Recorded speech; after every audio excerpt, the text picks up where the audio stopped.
최근에 조상호 전 더불어민주당 부대변인이 천안함 함장이 생때 같은 자기 부하들을 모두 수장시켰다. 이런 발언을 해서 논란이 됐었죠. 그런데 이런 막말이 또 나왔습니다.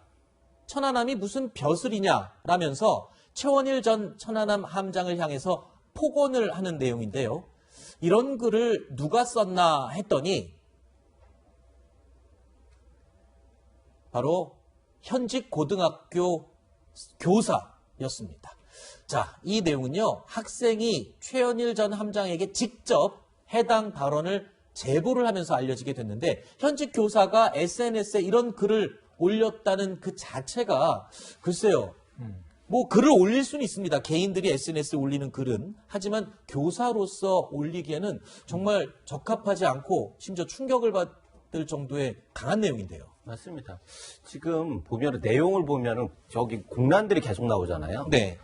저런 거야말로 막말이죠. 사실은 뭐 사람들이 막말하면서 얘기했지만 좀 무리해서 막말이라고 하는 경우가 많이 있었는데 네, 저희도 이 차마 방송에 노출할 수 없을 정도의 강한 말이어서 저희가 보이지 않게 지웠거든요. 맞습니다. 그래서 뭐 언론에도 XX 나오고 방송 같은 삐삐 나오고 이렇게 하는데 이런 식으로 하는 게 과연 맞나? 이게 현직 교사라고 하니까 더욱더 참담하죠. 조상호 전 부대변인 같은 경우에는 그래도 정치인이었고 방송에 나와가지고 정치적 소신을 얘기하면서 했다라는 변명이라도 되지만 교사 같은 경우에는 정치적으로 완전히 중립적이어야 하고 실질적으로 학생들 앞에서 뭐 모범을 보여야 하는 상황에서 이런 말을 계속한다는 게 좀 의아스럽고요.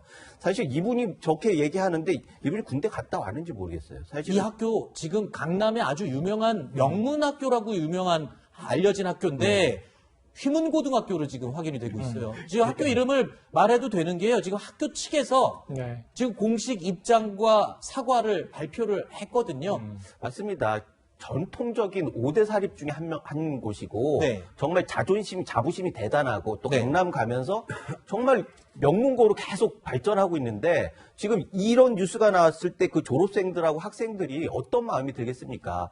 자기들이 그렇게 자랑스러워하는 학교가 완전히 뭐 상류 학교가 되는 듯한 느낌이 들었을 거예요. 이런 걸 봤을 때는 학교에서는 그냥 사과만 할 게 아니라 전후의 과정을 파악을 해서 이게 반복적으로 됐다라고 하면은 이건 담임을 해촉하고 이런 문제가 아니라 확실하게 강단에 더 세울 수 있는가 이런 부분에까지도 좀 고려를 해야 할 사안 아닌가 이렇게 생각이 됩니다. 지금 이 해당 발언을 한 휘문고등학교 교사에 대해서 천안함 유족 측은 법적 대응을 하겠다라고 입장을 밝힌 상태인데요. 자, 앞서 잠시 말씀을 드렸지만 보수 정당 대표가 이 공식 일정 첫날 호남을 찾은 것도 또 이례적이라고 할 수 있습니다. 이에 대해서 이중섭 대표 이렇게 말을 이어갔습니다. 김종인 위원장의 어쨌든 적극적인 사과 행보 그리고 그것을 계승한 김기영 원내대표의 행보 이런 것들 때문에 저는 과거에 대한 저희의 과오는 조금씩 호남 주민들에게 진심으로 받아들여지고 있다 이런 생각을 합니다. 저는 그래서 저희가 이제 신임 당대표로서 해야 될 일은 이 호남에 대한 어쨌든 사과나 이런 행보를 넘어서서 호남의 젊은 세대와 호남의 미래를 이야기하는 것이다.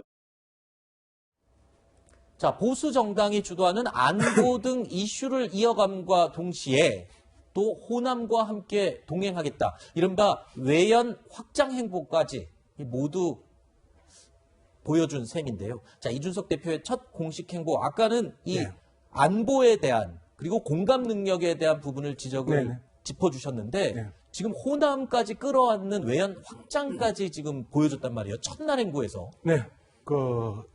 상당히 중요한 부분들이 비서실장과 대변인을 부산과 울산을 잡았단 말이에요. 네. 그리고 실질적으로 첫 행보를 대전과 강주로 잡았단 말이에요. 네. 말 그대로 전국을 다 포괄한 거죠. 여기에서 우리가 좀 중요하게 봐야 되는 게 외연 확장이라는 부분인데 실질적으로 이제 전국 정당화를 겨냥하고 파격적인 행보를 계속 이제 보이는 이준석 대표. 김종인, 김기현, 이준석으로 이어지는 최근에 국민의힘 당 지도부의 호남에 이러한 부분들은 더불어민주당 입장에서도 상당히 긍정적인 측면이 있습니다. 왜 그러냐면 더불어민주당이 끊임없는 동진 정책을 시도를 했고 국민의힘은 끊임없이 서진 정책을 이제 시도를 하고 있고 이러면서 네. 전체적으로 지역 구도, 지역 감정, 지역주의라는 이러한 한국 정치의 오래된 그리고 그 낡은 네. 이러한 구도가 깨질 가능성들이 아주 높아졌다는 측면에 있어서 네. 이준석 대표의 첫 강조 행보에 대해서는 상당히 의미가 있다. 외연 확장의 문제가 아니고 네. 잘못된 간섭과 낡은 제도 그리고 구도를 통째로 깰 수 있는 아하. 첫 출발점으로서의 정치적 의미가 있다고 저는 보는 거죠. 네. 오늘 굉장히 칭찬일색으로 지금 의미를 오늘 부여를 저는 해주세요. 계속해서 이준석 그렇군요. 돌풍에 대한 예. 긍정적인 게 한국 기성정치 그리고 기성정치 그렇죠. 문법에 대한 도전이라고 계속 해설을 해왔고 네네. 이 부분에 대해서 굳이 나쁘게 폄하할 이유가 전혀 없다는 거예요. 네. 사실 유권자들, 국민들, 시청자들도 이 사장님과 같은 느낌을 많이들 공감하신 분들이 꽤 있으실 것 같습니다.